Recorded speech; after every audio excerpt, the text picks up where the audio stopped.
All right. Welcome to the Online Life podcast. I hope you're doing amazing today. So, I thought I would do a race recap while it's kind of fresh in my mind and in my body. So today is Monday. Yesterday was Sunday, of course, the 26th of May, and I ran in the Sask Marathon.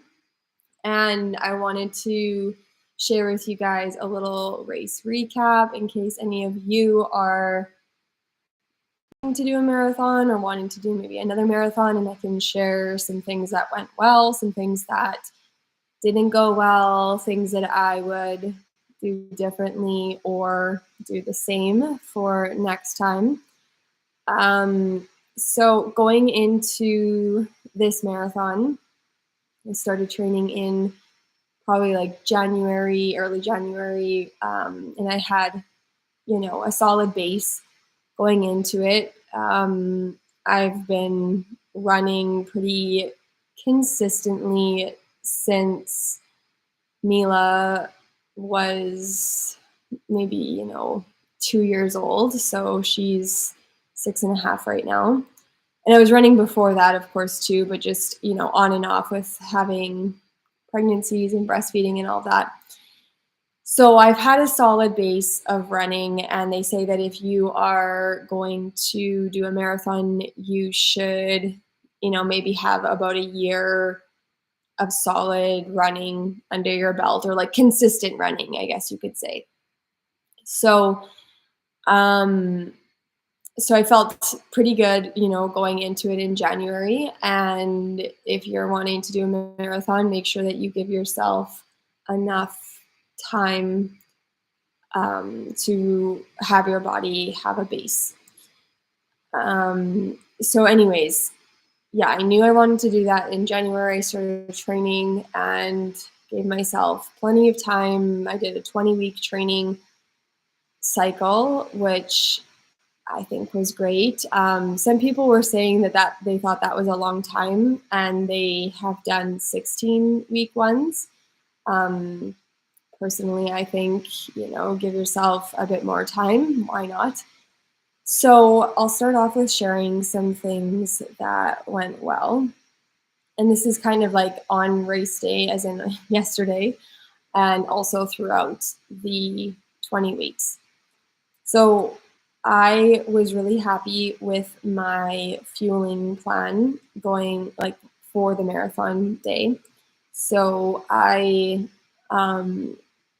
and one of the things that I'll say as well that I have at the end, but I'll just say it right now, is I got up at around, I think my alarm went off at like 4:20. By the time I came downstairs and made myself some toast, started the coffee, it was probably around like 4:30ish in the morning. The marathon started at 7, and I was really happy with how that went. So I would definitely give myself that much time again to eat and get a coffee in, give yourself time to digest, drink some water.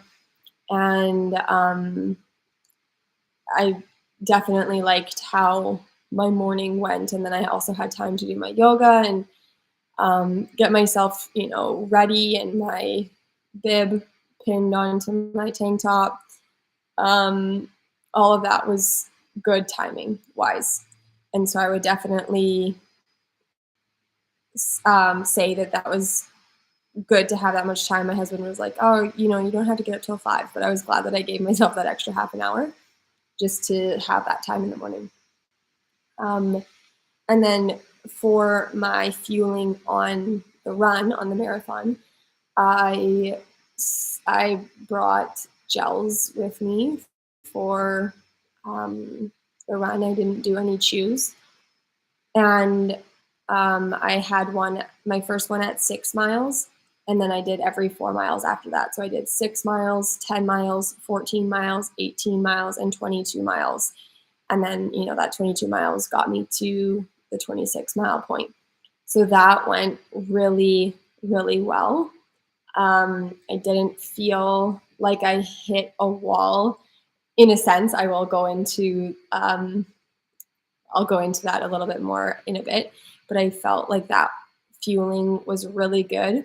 I had practiced that on my training runs, so I was used to those gels. I was used to the flavor, um, and it sat well with me. And I had also, another thing that I have here is I brought a little plastic, like running water bottle with me. And I was really happy to have water with me on my marathon to sip when I was taking my gel, because I wouldn't always take the gel um, timed up with like an aid station. And so I could wash the gel down because they are pretty thick and, sticky in the mouth. And especially if you're running, then you already kind of get a dry mouth, of course. So that was really good to have water with me to wash it down um, when I needed to, when I was taking it, and I didn't have to worry about those aid stations. And I'll talk about my water in what didn't go well as well, but I'll leave it at that. Um, Another thing that was really great was having Lyndon and the girls, and my mom was also there, meet me on the course. I wish I would have maybe planned that with Lyndon a little bit more so that I kind of maybe knew when to expect them, because I did miss them twice.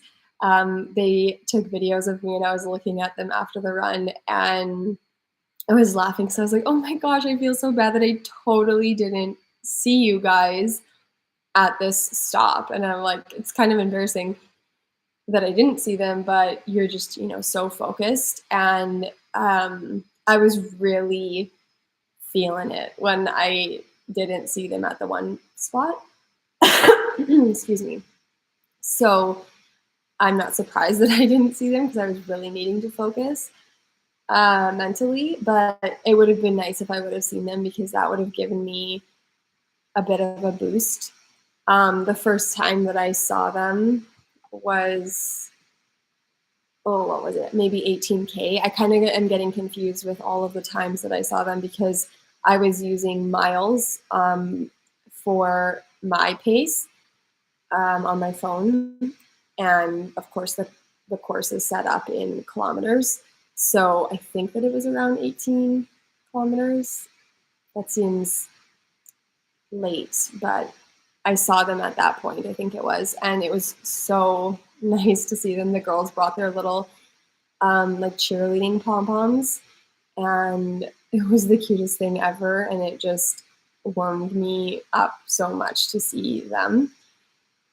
And I dropped one of my gels on the run. And so I had said to Lyndon, before I left that morning, I said, can you just bring a gel just in case and bring me another water bottle? And then I'll hand off my old water bottle to you and get another gel just in case, one opened bad and I couldn't get anything out, or if I dropped one, which I did. So, but I did pack an extra gel with me anyways, just in case that happened. But then having him hand me one too was really good. So that also was nice. It's a lot to carry with you. Everything that you need to carry is a lot. I used my phone for music, and for my, I used the Nike Run app. And so that was also really good. I'd likely get a Garmin for my next marathon. People are surprised that I didn't have one. And I would also think I'd like to have it just for heart rate monitoring and everything. But I also noticed on the marathon that, everyone's just obsessed with checking their pace. And I know that that would also happen to me. So that was also kind of nice to not have that, because that's also what kind of got to me. And I'll talk about that in the next section. But that was something that really got to me mentally, was hearing my pace. Like with the Nike Run app, it tells you every mile, or you could set it up for kilometers. I just do it for miles.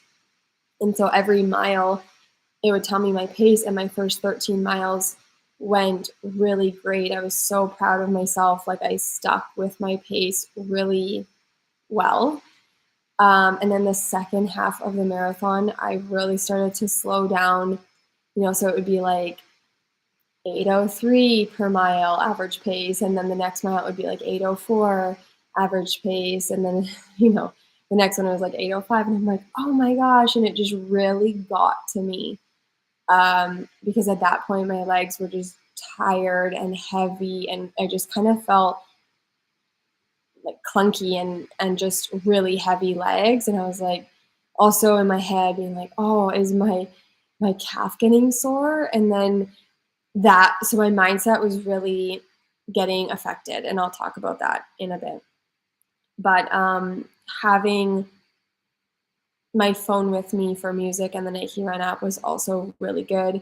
And like I said, I'd likely excuse me, I'm still like recovering from this cold. Holy smokes, it was just a killer cold. Um, but yeah, I'd like to have a Garmin maybe and be able to train a little bit smarter, I think, for the next marathon. Just looking at my notes now. So having a treadmill, because like I said at the start, I started training in January. I live in Saskatchewan.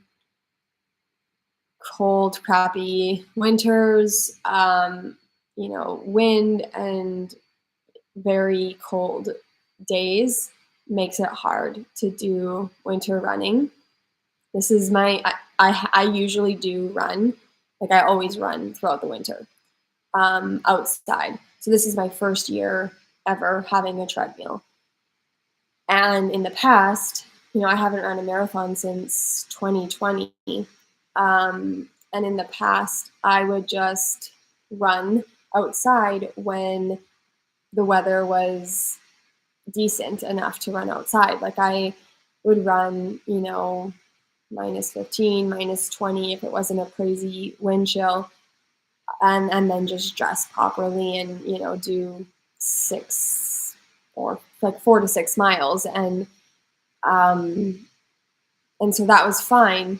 But with training for a marathon and you're running, 5 times a week, I knew that was going to be too hard for me. And this winter, it melted and then got cold again, and the sidewalks were really bad and divotty from, people's shoes, and then it melting, or boots or whatever, and then it melting again. And that makes it really hard to run, and also kind of, dangerous for your ankles and all of that. So yeah, I was happy to have a treadmill, and that's definitely something that went well that I'm adding to this list. Because I was able to do hills, like I could put the incline up, and I was able to do that. I was able to work on my speed, which, I need to work more on that, definitely. And I need to work more on my mindset around thinking of myself as somebody who can be a faster runner, because there's still a block there. But having a treadmill where you can set the speed and then you have to keep up with it, of course, that was really nice. So because I find running outside, you obviously do just slow down, and when you're on a treadmill, you just have to keep up with it. So I liked that a lot, and I really didn't know how much I was going to enjoy having a treadmill, even also for Lyndon's schedule with him being shift work. And then, of course, I'm a mom of 3 girls. And so they're still little, that I'm not just going to leave them at home and go outside for a run. So when he was working, I could still do runs at home with the girls. So I can't emphasize that enough. And because a lot in the past, when the girls were even smaller or whatever, that would be something that would really trigger me and frustrate me a lot was, and then I would go kind of into victim mentality a bit, being like, oh, poor me, I can't go for a run when I want to or need to because of Lyndon's schedule. And that would bother me a lot. So just sharing this, if you're a mom as well or in the same boat or whatever, having that treadmill was really key. And I was going to say as well, I had a lot of ego around like, I don't need a treadmill. I can just run outside. I have no problem winter running. Winter running is nice. And it is when it's nice out, right? When people shovel their sidewalks, it's great. And when it's not, minus 35 or 40 wind chill, and when you can get out for a run when it's not pitch black out at 6 p.m. So there's a lot of things to deal with, of course, with winter running and being a mom and everything like that. So I'm glad that I didn't have ego in not getting a treadmill. This was something really good for me. Okay, where are we? So one thing that I did for, sorry, I'm just looking. Okay. One thing that I did that was really great is I would do my long runs either on a Saturday or a Sunday, and like throughout my training. Sorry, my nose is itchy. And so I would have food planned. I mean, this just sounds like so obvious and so simple, but it was really something that went well for me and that I'm really happy that I did, because if you're maybe in a similar boat as me, where generally it's you as the mom, the wife who makes the meals, then you go in and do an 18-mile long run, let's say, and then you have to be in the kitchen, and eating healthy is like my top priority. So I like being in the kitchen. I like cooking. I definitely believe in home cooked meals, but having soup, I bought these. I'll almost have to share a picture on my Instagram or something, but at Sobeys, there's these like ready made soups, and I love the Thai carrot one. So good. There's also a really good tomato bisque, tomato basil bisque, and there's other ones too. But anyways, those I would plan to get those either like the Thursday or Friday before the weekend, and then that's something that I would have ready to go for myself and the girls, or if Lyndon was home too, and then I could come back from my long run and just heat that up, and then have some toast or whatever else I would have. That was really helpful. It sounds so silly, but it was really good. And I'm really glad that I did that. And then also I had planned for that as well. Yesterday I went, on Thursday or whatever it was, to the grocery store and got some more of that so that I had that ready to go for yesterday after my marathon. And then my mom actually brought in some cheese buns too. So Lyndon, made some sandwiches, and that was great. Where are we? Another thing that I did, which I kind of was also resistant to this a little bit because, I'll share what I did. So I also after my long run, I would be like, okay, excuse me. I would be like, okay, I'm going to finish my long run and then I'm going to go and get a coffee. And I was resistant to this because a big thing for me in my beliefs is like food isn't necessarily supposed to be fun, and like food or drink, right? Like when people, because for me, I don't drink alcohol, and I haven't for the last 4 years, I think. And that was a really big thing for me, was the mentality of it is like, you don't need to drink alcohol, for example, to have a good time. you don't, because what creates a good time is your mind, right? Like it's fun is created by the way that you think. So, and also it's really important for me, like I've already said 1,000 times, like feeling good, being healthy, giving myself high quality food and drink and whatever is really, really important to me. And I do believe alcohol is bad for your brain, bad for your health, makes you feel like crap, makes you lazy the next day. Um, it makes you stay up later and you're not in control fully, right? Even if you're just having one, like you do start to like lose inhibition.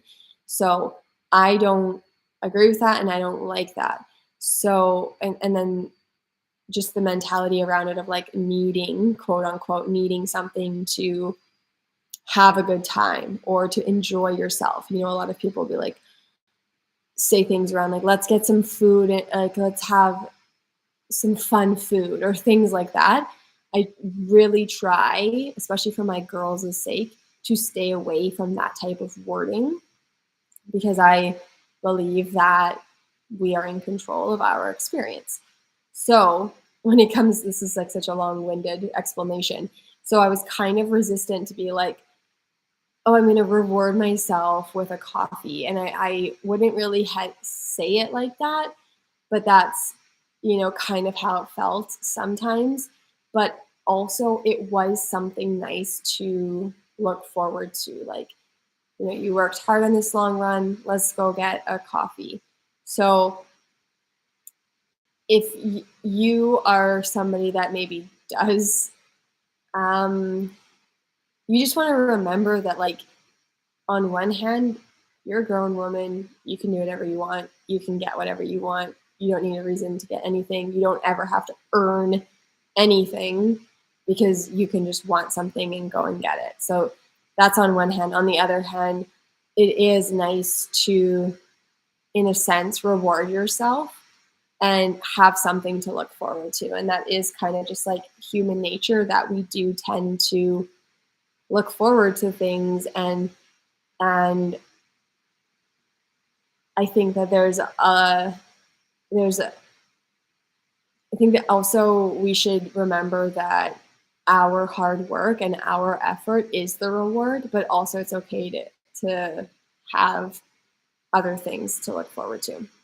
So whatever, I'll just leave it at that. It's just me in my mind and feeling sometimes like I have to do it all right or whatever. But that's just the way my mentality is a bit. But that was something that was nice for me, is having that coffee to look forward to on my long runs. Um, Another thing that went well, like I liked my playlist, something that I thought of. So this sounds silly, but there's, if you listen to Spotify, there's something called Big Booty Mix, and they're an hour long, and the 24 is the one that I listened to for the start of my marathon. So that got me to my first, 7 miles. Excuse me. And that was really great because it's just a mix and it's like good songs that are like remixed, and just like little clips of them for an hour. And so you don't really know what's coming, but it's upbeat and it's fun, and it's a good mix. So check it out if you have Spotify, or maybe it's on Apple Music too. I don't know. But anyways, that was good. And then I had a playlist made for the rest of the run, and I had a good playlist. I liked, all the songs that I picked. There were some old songs that I've like ran to for a long time and love them, and there were some new songs on there. So it was a good mix. But I think that my mind was just kind of in the gutter a bit for the second half of the marathon, and I the music didn't help me as much as it usually does on my training runs. Um, it can be more like upbeat and it like helps me power through. But yesterday, for whatever reason, I kind of felt distracted, and my music didn't help me as much as I hoped or wanted. But overall, like I was happy with the music that I chose, and that was good. Um, okay, this is going to sound silly maybe, but like if you're running, this is actually a big concern. So throughout I've ran a few races, so I kind of know this and I've experienced this on some training runs where you forget that this can happen is like chafing like in your armpits. If you're wearing like a tank top, just like that's a lot of rubbing that can hurt. And so I've had that happen to me before. But so the weather wasn't great leading up to this marathon, because you're running and it's still winter, and and then even the spring, it was a really cold spring actually, and rainy, and just, it wasn't the nicest spring that we've ever had. So I definitely wore like t-shirts or long sleeves or sweaters on my training runs, and especially those long runs where you're really, running for 2 or 3 hours, and like you do notice that you chafe maybe in your armpit or it's rubbing. So I didn't really ever wear just a tank top, I don't think, on any of my training runs. But on my marathon yesterday, I knew I wanted to wear a pink tank top so that I was visible for Lyndon and the girls.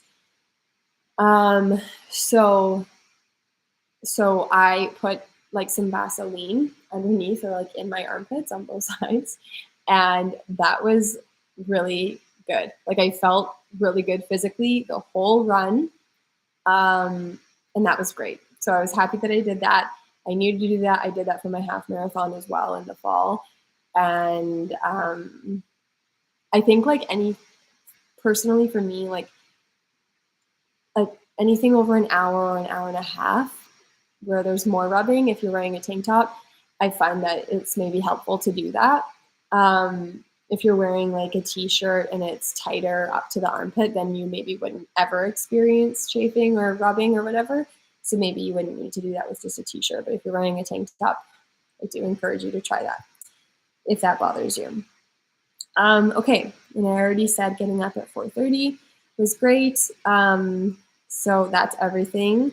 I'm sure I'm missing things. There was lots of other things that went well, overall. But this is what jumps out at me that I have on my list here. So here's some things that didn't go well. The first one's kind of silly, but like getting sick was out of my control, but that really was disappointing. And it just had a big negative impact on yesterday. You can hear it in my voice right now still, like I'm still croaky. I had to be, like I call it a cold, but like it was way worse than just a little cold. I had to be on antibiotics because I just wasn't getting better. I was on a nasal spray as well because I was so plugged up. Like I had a sinus infection, and it was just so heavy and painful in my head. I had a headache for like, I don't know if it was a full week, but it was maybe 5 days at least of just a headache because I was so congested in my head. And the first week that I got sick, I was so achy in my back. I was like sweating, fever, cold, chills. It was rough, and that sucked. And you can do everything right. Like I said in last week's episode, you do everything right. You try your hardest to stay healthy, of course, and things still happen. So that sucked. I missed, I think, 7 runs at least. It could have even been more than that, but whatever. I missed around 7 runs, and then I missed workouts in there as well. So definitely not ideal. I mean, out of your control. There's only so much that you can do, and sometimes you're just going to get sick, and this is just the way that it happens and the way that it works. But it impacted my taper. My quads didn't feel like everyone was saying, you're going to be so fresh. You'll be good. Like this rest will be good for you. And like I had to rest. I had no choice. I couldn't have run those training runs that I missed. My body, I was so tired. I was so achy. I had no energy. So I know that that's just the way that it had to go. But I think that missing those runs like impacted my strength and my quads, and I didn't really feel like as fresh in a sense. I think it was just too much resting, you know what I mean? But again, like I had to. Um, but there's obviously a reason that you're during your taper, like you're still running and doing some race pace runs to keep yourself ready to go, right? Of course. So, like, of course, that sucked. I did the best that I could with what I was dealing with. During my training, I knew that I wasn't strength training my lower body as well as I could have. Um, so that's something that I'm definitely going to change for the next marathon that I do, is to make sure that I focus a lot more on lower body.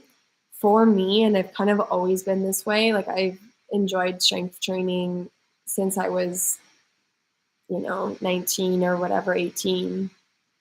I've always liked working on my arms, my shoulders, um, and I like to do, excuse me, I like to do kind of like the same leg workouts. And I think that that's okay. I'm not an expert, let's say, but I know enough, I think. So I think that that's okay to just stick with some squats and maybe some lunges and whatever. I think those are great things to be doing for training, because the main point, of course, is running, right? But you want to also make sure that you're strength training your legs to and your glutes as well. I did not focus on my glutes enough. And then that can also impact your knees, right? Because then if your glutes aren't strong enough, or then it can pull and whatever. So just remember that if you're training, that you want to make sure that you do a good lower body, especially because that's what's getting used when you're running. But for me, it's just easy, and it's something that I actually enjoy, is doing upper body strength. I love working out my arms and shoulders. So that was really easy for me to do and to focus on for the majority of my strength training. And I would do that, twice a week. And then I would do maybe just like the bare minimum for my lower body. So I was kind of, especially at the end of my marathon training, I was like, yeah, you probably need to focus more on lower body. But there was a little bit of resistance there. So that's one thing that I'll make sure to focus on better. I already said this, but like my mindset was not the best going into that marathon. Because this cold, the sickness that I had, I think that really just impacted. I kept, and I talk about this when it comes to the mind and beliefs, is like things will trickle into your mind. And it's really important that if it's not something that serves you, that you just let it go. So for example, something would trickle into my mind being like, oh, this, you're getting sick and this is going to have a really negative impact on your marathon. And I wouldn't let that go. I would like cling to it, and then it would start to worry me. And then it becomes a belief, right? You keep thinking it and it becomes a belief. So I wish that I would have been stronger in my mind. But again, like this is just the way that it went. And that's all good. It's just a learning experience. It's just for fun. I just was doing this marathon, of course, for fun, but just sharing that your mind is so important for your whole life, especially running. It's like so mental. And I was just worried about how this cold was going to impact my run, and that definitely lingered and impacted me negatively that morning. Even that morning, I was really noticing, like I kept saying, like, I'm so nervous. Oh, I hope this is, I would say, um, I hope this isn't a disaster or whatever I said. But just noticing, so when you say something like that, like, I hope this isn't a disaster, you're already focused on the lack. You're already focused on the negative side of it, right? Just how I'm wording that. Instead of being like, I hope this goes well, I was like, I hope this isn't a disaster. So it's very much lack filled. So be aware of that. And I mean, this goes for anything in your life. Are you focused on, because this is something that Abraham Hicks talks about. Every subject is always two subjects, the positive or the negative, or the abundance or the lack, right? And so I was definitely focused on the lack side of it with the way that I was wording things. So that morning, like yesterday morning, I really was like, oh, I'm so nervous. I'm so nervous, because I had the belief of this sickness is going to be bad for you, or is going to have impacted you, and like you're not going to be as strong going into it, and da da da. So I wish I would have caught that more yesterday and leading up to it. But again, just a learning experience. Okay, carrying my water. I had like a plastic, just a little, wasn't super thick, just a little plastic running water bottle. And I had ran with it on like all of my long runs. But even probably like my 20-mile long runs that I did, I would do a loop. I would do like a 6-mile loop and then come back to the house and pick it up for the rest of the run. So if I was doing a 20-mile and then, minus 6, then it's like really only 14 miles. If that math is right, I hope, that I'm running with it. And even then, you're drinking it while you're running, so it's not full for the whole 14 miles, right? So 26 miles, well, it wasn't full 26 miles. So what I did was I ran with it, and I was feeling really good for the first half of the marathon. So let's say around 13 miles. My pace was good. My body felt good. Of course, you're fresh. You're as fresh as you're going to be. And so I was running and I had it, and I would just take little sips. And again, you're not taking any fuel until 6 miles in. So I was pretty much running with a full water bottle for 6 miles. Just, I maybe had like a sip or two, but I was trying not to drink very much, because I actually was like, I have to go to the bathroom, and I know that I still have like the whole run ahead of me, basically. So I didn't want to drink lots. And so anyways, that was just like such a mistake to not have a running belt for my water to just like slide into or clip into or whatever.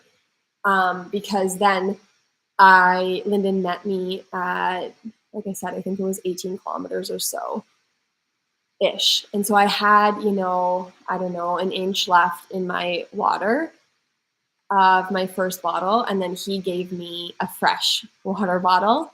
And at that point, like, my arms were feeling okay, so I took it, because I still had the whole race, or the second half of the race, to do, and I wanted to have that water with me, because I was worried about having a cough attack mostly, but also it was really helpful to take the gels when I needed to. So just like the repetition of just swinging your arms, and I was carrying it in my left arm. I'm left-handed, so I carried the water bottle for the most part in my left hand, and just swinging my arms. Oh, it's so sore even right now, just like right at the top of my shoulder. It's so sore. I actually was in so much pain last night, and like last night in the evening, and then all throughout the night, I woke up like a couple times in so much pain. This morning I've been using it and it's a little bit better now. But like, oh, it's still pretty tender, but it's not as bad as it was this morning. I'm not worried about it overall. Like I know it's gonna be okay. I didn't do anything, I don't think, too damaging. Just repetition, right? Of just swinging your arm and then carrying water. The water bottle itself isn't heavy, but just water is heavy. And then I got another full water bottle at the 18-kilometer, I think, mark. Um, so so then I would just take little sips when I needed it.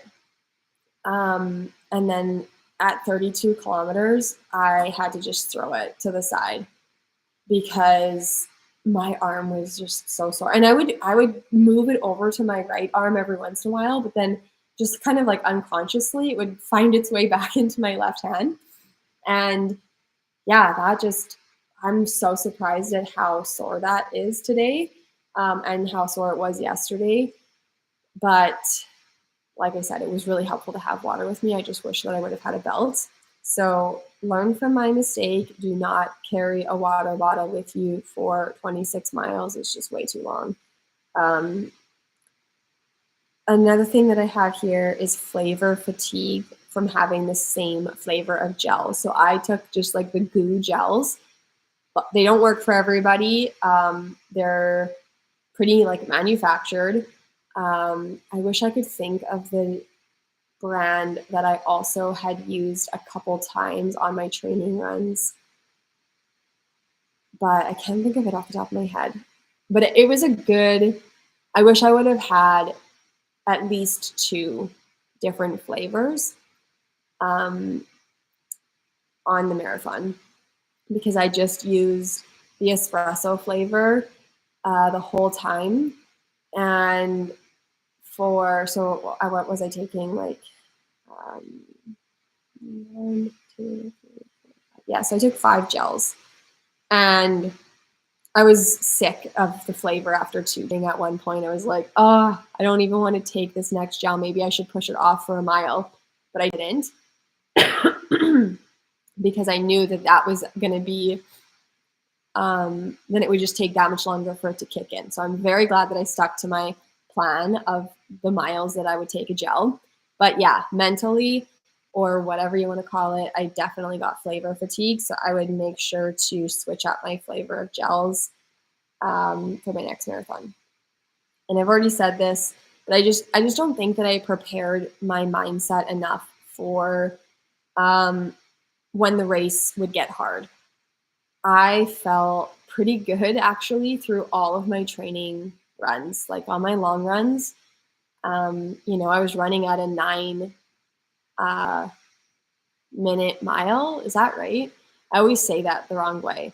I would do 9 minutes for 1 mile. Yes, I think that's right.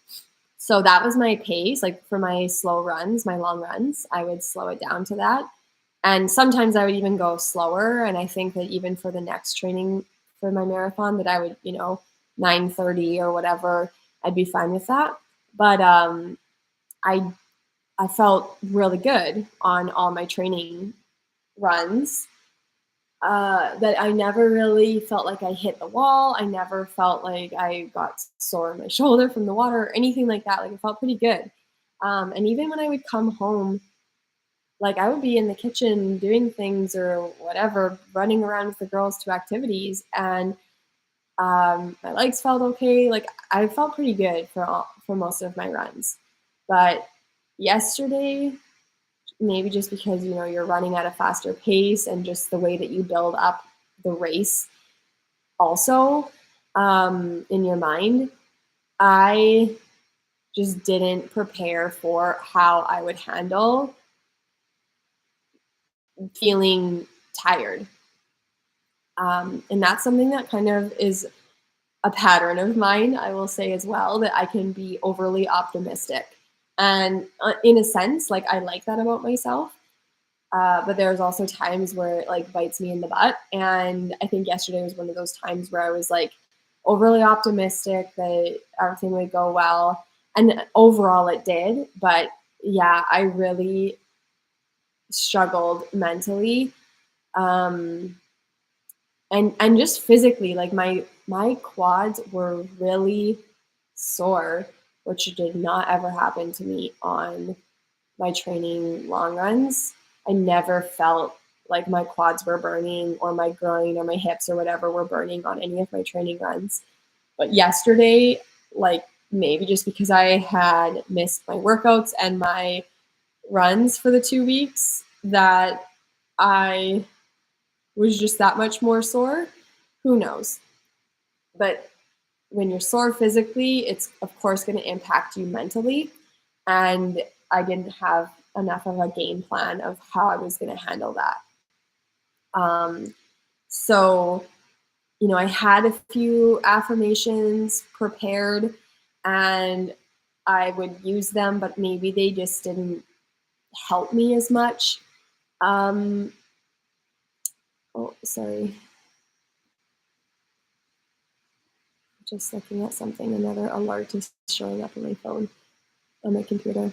But anyways, overall, it went well. But those are just a few things that I would do differently and a few things that I would do the same that I wanted to share with you while it's like fresh in my mind. I know this was a long episode. I hope that this was helpful for you. If you are new to running, if you want to run a marathon, or if you're going to run another marathon, like I said, this was my third marathon. My first two, I didn't do proper training runs. I ran, at like a fast or whatever pace for the whole time in all of my trainings. I never did hill training. I never did speed workout. I never did long, slow runs. I would just, my mentality was like, oh, if you can do it at an 8, whatever pace, then you should. And this was like a more proper training cycle, which went well. I'm happy with it overall. Definitely learned some things, definitely would do some things differently, and do some things the same, and happy with how it went overall. I don't think I said this at the start, but my goal time was 3 hours and 30 minutes. I actually wanted to get under 3 hours and 30 minutes because I wanted to qualify for the Boston. And I think that I actually would need a 3 hour and 25 minute time, if I'm being honest, because I think there's a buffer zone because so many people are like qualifying for Boston, and they needed to have an even tighter qualifying time. So I think, um, so yeah. Anyways, I think it's 3 hours and 25 minutes that I would need to get for my age category for one more year, and then I'll move up to the next age category, and then you have another 5 minutes. So I would need, when I'm 35, I think it's 3 hours and 35 minutes. And yesterday I ran the marathon in 3 hours and 36 minutes, and I think it was 25 seconds. So I was a bit over. If I would have stuck with my pace for the first half of the marathon, I was at that 8-minute mile pace, which is what I needed to run the entire marathon in for me to qualify. And I would have probably wanted to be like 7 minutes and like 55 seconds even, to just give myself a little bit of more space. But I didn't make it yesterday, and I kind of knew that going in, that it was just probably not going to be possible with me getting sick. But I will try again, whether that's this fall or next year. I have learned lots, and I will definitely try again to qualify for Boston. Personally, I don't know anyone. Like I said, personally, I know that there's people all over the world that are qualifying for the Boston, but I don't know anyone in my circle of people. And I just think it would be such a cool accomplishment. It's something that I never, grew up thinking of myself as athletic or thinking of myself, seeing myself in that way. But running has been something that I've just grown to love so much.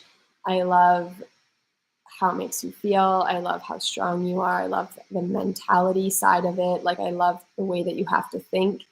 I love that it's just you and you out there on those runs. I love the quiet time. I love the processing time. I love the idea of being a role model, or like putting, what I want for my girls is for them to take care of themselves in a way that they love to do. And I love that I'm doing that for myself and showing them what that looks like, and hoping that they'll do what they love to do, to take care of themselves. So I just love everything about running and what it requires of you. And like I said in last week's episode, if you have the slightest desire to run a marathon, I totally think you should. And I'm happy with how this went today or yesterday, even though I didn't reach my goal. I'm so proud of myself. And I knew the whole time, I kept saying to myself, especially I was once I was over my pace. So like I said, I had to be running at least an 8-minute per mile to get the 3 hours and 30 minutes. And once I was like consistently at like, 808 or whatever I was at, I said to myself so many times, I'm like, I know that I'm doing the best that I can. I know that I'm doing the best that I can. And I was proud of that. Like, I was proud of that. And there's a few times where I was like, can you give it a little bit more? And, I passed a few people in the end. There wasn't tons of people running the marathon. So it wasn't like I was by myself for like quite a bit of the marathon. There was 2 guys that passed me, but I knew that I was like at the very end. They passed me like within the last 10 kilometers. But I knew I was giving it my all. And I said to myself multiple times, like, I am proud of you. You're giving it your all. And I knew that. And it was just the way that it went with my taper and being sick, I think, that just kind of had the impact that it had on me. But I will take this and apply it and try again.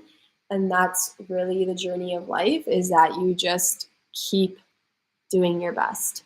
It's, one of Don Miguel Ruiz's 4 agreements: always do your best. Your best is going to change from moment to moment based on how you feel mentally, physically, emotionally. And it's just so true that yesterday, not being at the top of my game, health-wise, that was the best that I had in me. And I can be proud of that. And I can also do better next time. And that's inspiring to me, instead of like, I'm not going to spend any time beating myself up or being disappointed, because I know that I learned a lot in this training cycle. And what's that song, that country song? That's something to be proud of. What is it? Montgomery. I can't think of his name. But anyways, I thought about that song yesterday, and I was like, that is something to be proud of. I am proud of myself for that. So I hope that this was helpful. I hope that you feel inspired to go and run, whether it's a 5K, a 10K, half marathon, full marathon. Do that for yourself, do that for your mental health, do that for your physical health. And I'd love to hear from you too, if you're training or planning to do a marathon or half or whatever. Share with me. Find me on Instagram, megan.schmidt.coaching, and let me know. And I will be cheering you on. And I hope you have an amazing rest of your day, and we will talk soon. Take care.